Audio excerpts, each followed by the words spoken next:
listening to the No Labels, No Limits podcast with best-selling author SandBoxx, where you get the inside scoop on the steps action takers and decision makers take to align their purpose to their principles and achieve their goals in business and life. We focus on the mantra, no labels, no limits, no excuses. And now, without further ado, please welcome your commanding coach with plenty of chutzpah and heart, SandBoxx. Hi, this is Sarah, your host of the No Labels, No Limits podcast, a podcast all about breaking through our limiting labels and beliefs so that we can live true to who we were meant to be. Now, this week, I'm joined by Maria Lees, and she is the conductor of a conversation all about change. So we're going to touch on different aspects of it, how we define it, why we avoid it, what adapting to change looks like and the benefits of it, and then once we know we're in a phase, where do we go from there? So I hope that you enjoy this conversation between Maria and I. We would love to hear your thoughts about it. So feel free to reach out and let us know other conversations you'd like to hear. So with that, here's to Maria. Okay, so today we are going to be chatting to discuss change, specifically kind of changes that different people experience in their life. It could be big changes, small changes, but the whole concept of life transition, things evolving and looking different. So to get started, Sarah, I would love to hear how you specifically would define change. What does it mean to you when you hear that word? You know, I think about change as being something that is transforming, right? It's going from one state to another, or one season in life to another, or it could be an organizational change, right? Depending on your context. So whatever is it currently is no longer, right? It's shifting in some way. And, you know, and I also always remember it's a constant. No matter how much we push back against it, it's happening all around us. Mm-hmm. Yeah, I think that's a really good point, that change is, it's always part of our lives. And you know, I feel that I often am trying to push back against change. But it is something that, you know, the sooner we can kind of accept the reality that it's always happening in some capacity, probably the more peaceful we feel in the midst of it. Exactly. So I know that change, I kind of alluded to one way that I react to change, but change elicits a lot of different types of reactions in different people. Sometimes it's just based on personality. Sometimes it's based on circumstances. But what are kind of some common reactions that you see when people are experiencing change in their lives? Yeah, that's a great question. So you gave like the top one, right? That pushback resisting. That's one of the most common ones, you know. So, you know, we can feel that pushback. We can be, we actually can be very active in our pushback. You know, it's like when someone says they haven't even finished asking you what they want you to do that involves change, and you say no, right? It's like immediate knee jerk. But it is, resistance to change really is one of the most common. You can also see the uncertainty or anxiety that can come up, you know, when people are, whether it's pushing back or just reacting. It's like just that kind of uncomfortable uncertainty or anxiety. And again, to your point, depending on people's own past histories and experiences, that may or may not be a reaction. Oftentimes people feel the fear of loss. So, and it might not be expressed in that way, but it's letting know, you know, you're letting go of a familiar routine. This a good example is like when someone says, you know, I need to change what I'm eating because I don't feel well. Okay, well, one of the first things to do is get rid of these foods. Yeah, can I feel better without doing that, right? I don't want to change what's familiar, my routines or any of that kind of thing. So it can be very tiny, or it can be like we're moving geography and I'm going to miss my family and my friends and work. But, you know, sometimes people don't realize that change can also show up as excitement or anticipation. You know, like I've got friends whose kids are going away to college. Huge change, right? They're excited, right? New openings, right? And that can lead to adaptation and resilience, you know, so that there can be a lot of reactions. And then sometimes there's just the down and out denial. I'm not dealing with the change. My head's going in the sand. So there's just a lot of different ways that people can react to change. Yeah. I think I've experienced all of those. different moments in my life. I'm curious, Sarah, when you think about like your own personal experiences with change, do you notice that you react in similar ways, or does it vary kind of? Depending on the situation, it varies. So change that I am not surprised is happening. So, I mean, like, there are just inflection points in our life that ahead of time there will be a change, right? At some point your kids will no longer be in your home. They'll grow up. They're not going to be babies, right? That's coming. So you can mentally start thinking about that. Or you can be in total denial and wonder how they turned 18 when you weren't even paying attention. But so on those things, my reaction is more, I'm less resistant. I'm more accepting, and I tend to be more proactive. I start looking for how do I want the new thing to be experienced in my life. So there's less pushback. But honestly, when I'm surprised by huge change and I have quote unquote other plans, I could go into resistance too, and I can dig in my heels and say no. And I may not even be out loud, but it's like, no, it's not going to happen that way. Or like when life turned into upheaval and you had plans, I can get mad just like anybody else. It's like, but I had these other plans, right? And then what? Life happens. You adapt, you pivot. Or if you don't pivot, if I choose to just stay mad, I basically have a miserable existence, right? I can choose to have a different reaction and be more proactive. And that really, then my experience is a lot more filled with curiosity.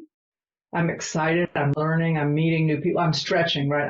I'm like it or not, things are not the same. So move on, right? Right. Yeah, absolutely. I'd love if we could elaborate a little bit more just kind of on what you're talking about resisting change or avoiding change. I do think you're absolutely right. It's something that probably all of us do at some point or another. Some maybe more than others, just, based on our own unique differences. But what are some of the main reasons you see why people try to avoid change? I know you mentioned the fear of loss, but are there other ones?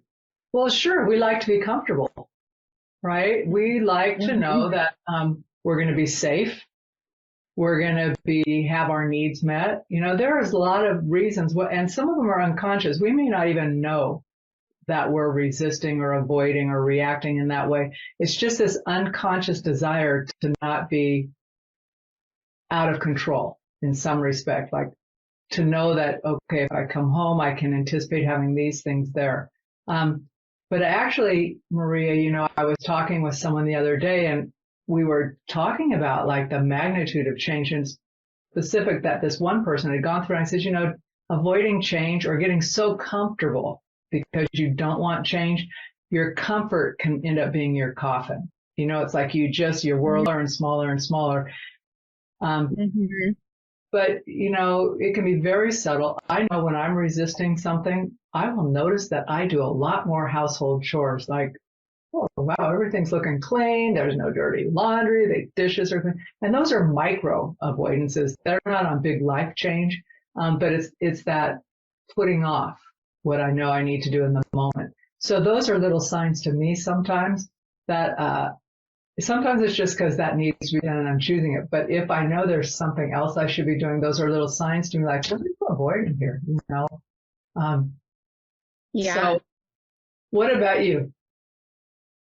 I think that concept of micro avoidance is a really interesting one that I could probably spend a long time unpacking for myself. I know for me, like right off the bat, I also can slip into habits like, just busying myself, or I notice that when there's things going on that I'm uncomfortable with or changes are happening in my life that I am, struggling to accept or adjust to, the amount of time that I spend listening to podcasts or scrolling on social media dramatically increases.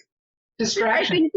Distraction, exactly. And it's an avoidance of silence for me. And I think that, that's something that I've learned about myself is that when I am avoiding change, I don't want to be alone with my thoughts because that will make me think about the changes that are happening. And then I get stressed and And so then I start filling the silence with things. I'm like, whatever I can do to just like drown out the noise in my own head.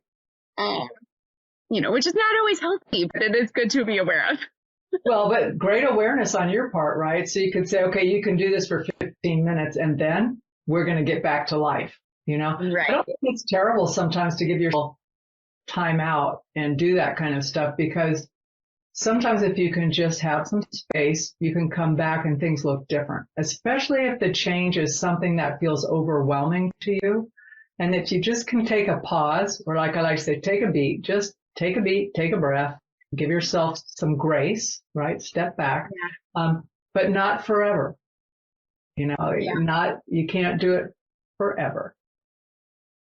Yeah. What do you think because some people probably do, avoid change indefinitely, kind of like you said, stick your head in the sand and deny that it's even happening. What would you say are some of the consequences of doing that, of perpetually just pushing back? Well, first of all, you can get locked in. So I'm trying to think about it in a way that makes sense. So stagnate, number one, right? So by avoiding it, you can just stagnate where you are. And that can lead to really having your own dreams and hopes unfulfilled because you're not moving forward. And there is a concept in nature that if you're not growing, you're, I don't want to say decomposing, but you are, like, you're dying in some way, right? You're either growing, or if you stop moving forward, you're like, if your life is over and your body stops functioning, it starts decomposing, right? It just starts breaking apart because that's nature. So it's that concept of if you are avoiding change or you're not embracing new experiences or opportunities, that's that whole stagnation thing.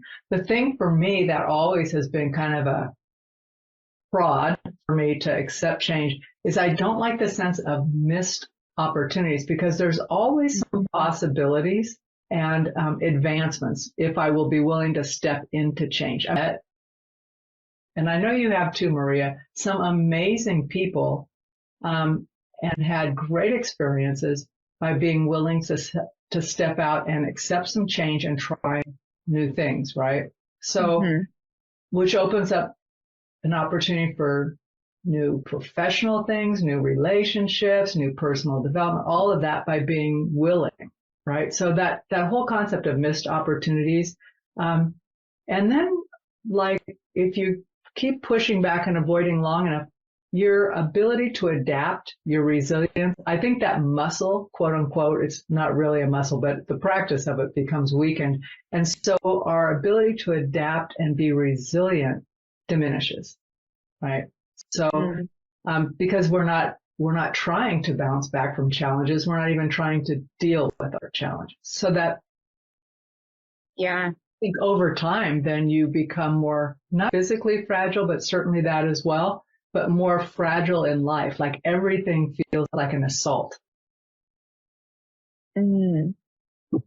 Yeah, I can see that. I feel like that's very prevalent in our world today. You just hear so much messaging, whether it's, in the news or in social media or just in conversations with people, that it's that whole victim mentality thing of life is happening to me and this is hard. And, and I wonder how much of that comes out of just that deep innate resistance to change. Cause like you said, it's always happening. So I think it's a combo, right? It can be a thing from change, but it also can be so, that can also come from people telling you things are terrible and, and these are rotten things, instead of having the reaction like, okay, those things exist right now. I don't have to like them. I don't have to agree with them, but and wanting them to stop, it's kind of like a fool's errand. It's like looking at a river and saying, I really need you to slow down your flow because, I can't be in a class 4 river flow.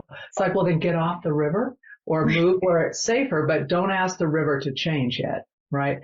I mean, don't wait for it to change till you figure out what you need to do. Not a good metaphor, but I think that whole sense, and then people accept that they're powerless when in fact we are not, because we can choose how we think about things and we can always take some small action.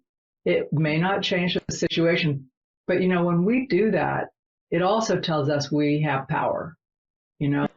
So that whole thing of accepting that things are too big for you to handle, change is too hard for you to handle, it's not true. You know, the human species has been around.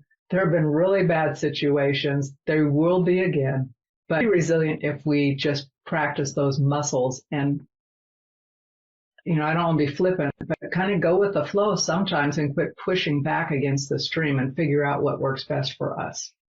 Yeah, I agree with that. I feel like at least my experience has been in the moments when I can just get myself out of my head and start going with the flow and just realize there are sometimes changes that are outside of my control, and to stop resisting and just let it happen. That's when peace comes. Like, it gets easier, you know, just not that the process is easier, but just the internal experience of it. It is easier when you can get into that headspace of, okay, I'm just going to kind of receive this moment for what it is, and we're going to move on. Well, and you can always learn something from it, right? You learn something about yourself, if nothing else. Mm-hmm. Now, shifting gears just a little bit, you made a comment that got me thinking, how sometimes changes in our lives, you know, they can feel harder because of the voices of other people telling us that they're so hard. And, you know, and that happens sometimes where, you know, you can be going through something and everything you're hearing from other people is, oh, poor you, you know.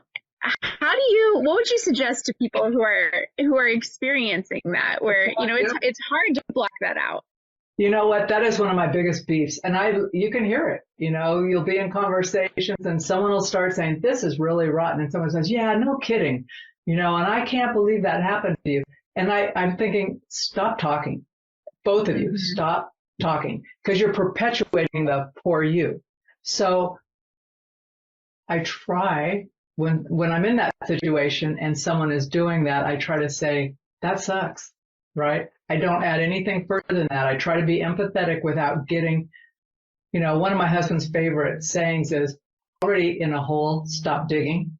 Just stop digging. And you know, the first time I heard that, I thought, well, how empathetic is that? It's really true. Stop digging yourself in a hole.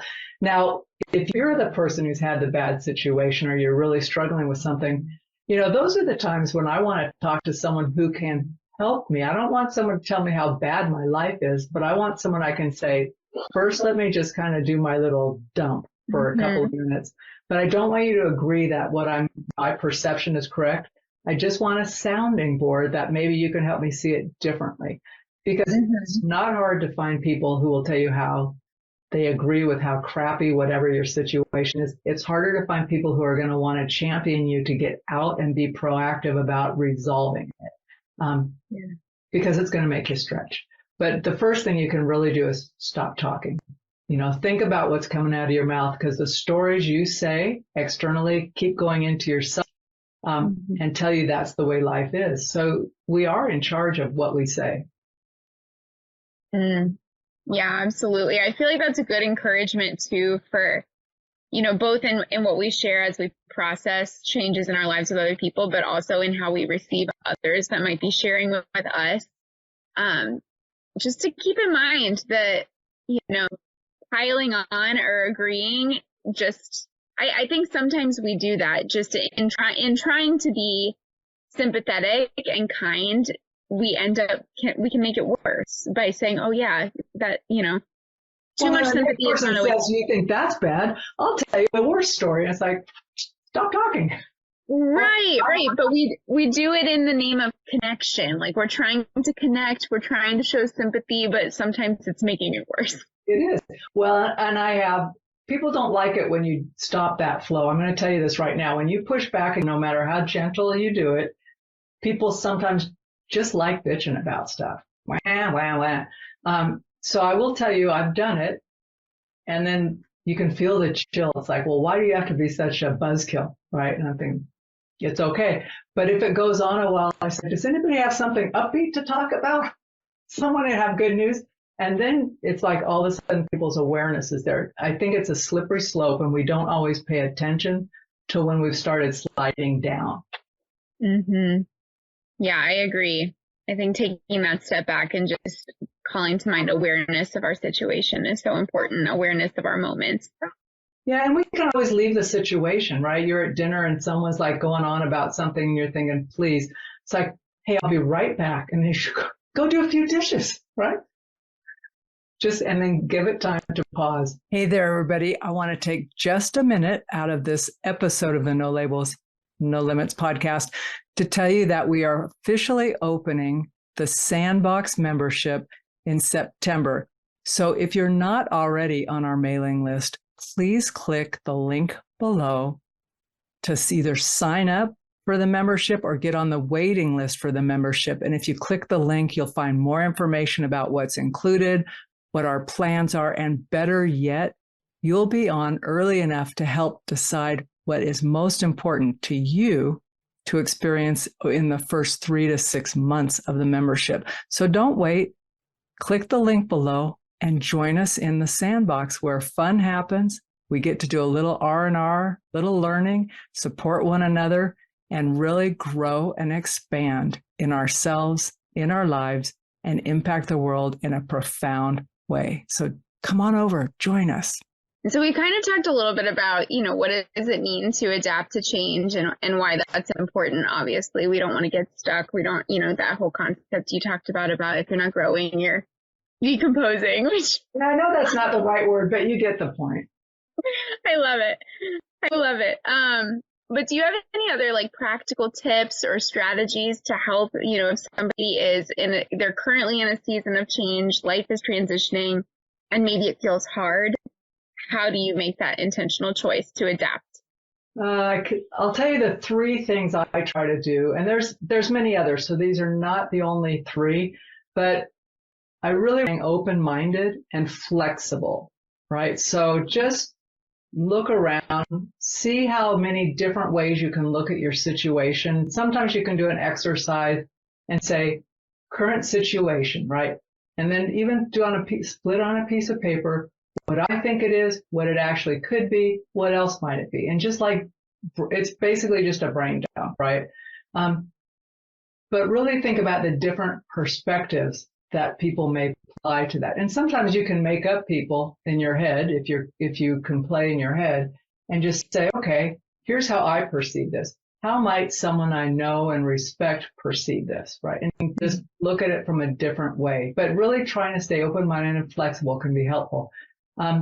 You mentioned this already. Focus on what you can control. If you can't control it, let it go, because you're not going to change it. You can't control it. I mean, people go, well, I don't like this, or I don't like this in the politics or whatever. It's like, can you control it?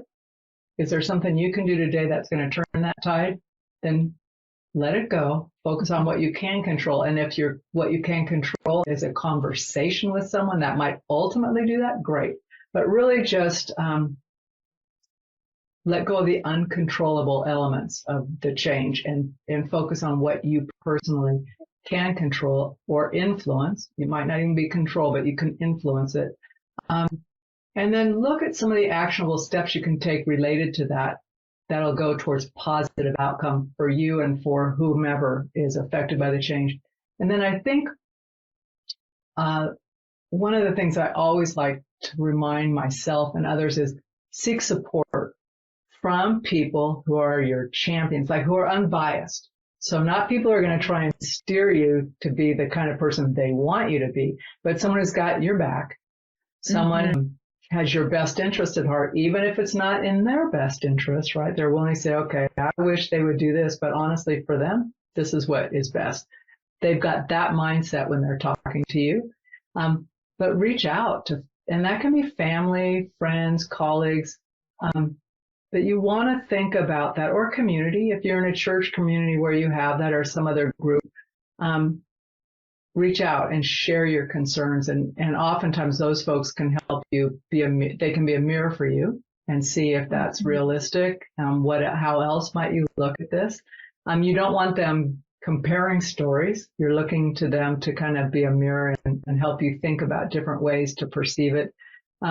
And then my favorite always is to learn or acquire a new skill or information that can help shift how I'm thinking about the situation.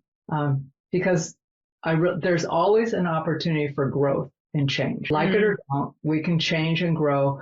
And, you know, I've been around a while. And when I look back over the decades, I remember those points where I was like, oh, this is so hard to go through. But if I were honest and I asked myself, would I have forgone that? No, because that kind of was like, they say, going through the fire. Having to figure that out and go through that and recognize that it honed my skills, it honed my ability to perceive different ways of doing things. I wouldn't get rid of that. So even though change can be hard, and I'm not saying to ignore how you feel about change, but recognize that it is going to look different 5 years, 3 years, 6 months. When you're looking back on it, it's going to look different because you'll be in a different space. Time will have passed, and you will be different because of it. So you might as well choose to be different in a positive way, that you've learned and grown instead of just being bitter and angry that you had to change. I love that. I think you hit the nail on the head there with the whole concept of, you know, if we look back at the ways that life has changed in the past and the things that felt so hard in the moment, most of the time, I mean, I agree with you. I would say the same thing. The hardest seasons that I've had to go through, I wouldn't go back and undo them, because so much of who I am today is because of them. So it is when you allow the process to happen and you kind of lean into it and you know, accept those as opportunities for learning and growth and learning new skills and, you know, becoming more self-aware. It makes us better. We become better versions of ourselves and better for the people in relationship as well. Totally agree. I think the other thing that I might use as a tip for adapting to change, something that's been helpful for me, is just practicing gratitude. You know, I think when things are feeling overwhelming or just unfamiliar, something that always helps kind of ground me back into reality is like, all right, I'm going to take some time and I'm going to list them out if I need to, like write them down. What are the things that I'm grateful for today? Because even in the most, you know, overwhelming or new or, you know, whatever circumstances, there are things that are still good and still familiar. And taking a moment to reflect on those, I find to be particularly helpful. Well, the power in doing that, Maria, is you change your state, right? So the minute you start writing what you're grateful for, you can't do two things at the same time, right? You can't be grateful and pissed off at the same time, right? I'm grateful for, like, it just doesn't work, right? So you've changed your brain state, your mind state, which gives you a pause to go and take it, you know. So that's a really great exercise to do in general. And especially if you're feeling that whole pushback to change, it's helpful. Yeah. Now, what would you say, we've kind of talked a lot about changes that maybe are difficult or maybe something that people didn't want or didn't anticipate. But what about those changes that are exactly what people want? They may have intentionally sought them out and they still feel hard. What would you say in those circumstances? I'd be curious why they feel hard, right? Is it hard because all of a sudden you don't feel you deserve what you desired and it came, right? Is it hard because it's just a new you and now you feel you're separated? I mean, think about it. The loss could be a loss of comfort. It can also be a loss of, like that change can be so great, right? You get this great job and great promotion, but now you're a quote unquote new version of you. And that's an identity shift. So that can be, say, honestly, be kind to yourself, right? Just try to be kind to yourself. Give yourself time to adapt to the change, because even when it's what we want, it's still new. And until things become a little more familiar to us, and, you know, it's like the first time you do, you turn in a paper or you do something, it always feels a little bit awkward at first because it's not familiar. So it's that whole thing of just trying to be kind to yourself, give yourself some space and grace, and just remember that you will have your own strategies, things that'll work best for you. But I do really think that time and space and just play it out for a little bit will help, because all change, good or bad, is transitory. Like that's just a blip in time. Even the good stuff is just a blip in time because you're next thing. Yeah. It goes back to what you said at the very beginning of this conversation. Change is transformation. You know, it's something that was is no longer, and you have to kind of adjust. And even if it's good, I love what you said, space and time. I think that's so helpful. Yeah. That has definitely been my experience in many things, but I think specifically about each time one of my kids was born, and it's like, okay, this is a super great thing, exactly what we wanted, so hard, just takes some time, you know, and allowing that space can make the process a little bit easier. Well, I recall your first child was a bigger deal than your third child, right? I don't mean less or more important. I mean like the shifting. Yes, the adjustment period was longer and harder for sure. Yep. Yeah. Because you didn't know what to expect. Exactly. And now you know what to expect, and you're taking it on, and plus a lot more in your life. So.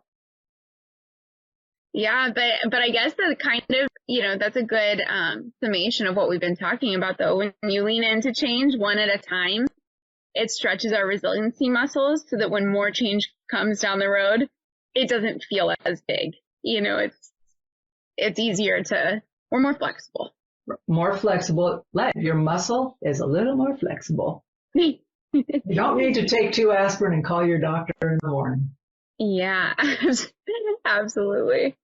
Well, just to kind of wrap things up, you did mention at one point that one of the things that can be so helpful when you are navigating change is to find that community of champions that can support you and be a mirror for you and a sounding board. And I know that we have a pretty amazing community in the SandBoxx that's filled with so many resources, people. And I just would love to hear how you see the SandBoxx community supporting people that might be going through a season of change. Well, heck, that's a great question because it's still unfolding, you know. So I've had so many recent conversations with folks. It's not even part of the SandBoxx that I'm thinking this could be happening in the SandBoxx with more than just myself, although I'm happy to be in there with you. So just conversations like, hey, I'm trying to do this thing at work, or my team and I are in this space and I have this idea. Can I just bounce it off of somebody before I go full steam ahead because I feel isolated, right? Mm-hmm. And I don't want to make a decision. And maybe I'm the sole leader, or I have 1 or 2 people. Number of reasons why people may or may not feel like they have a close by community.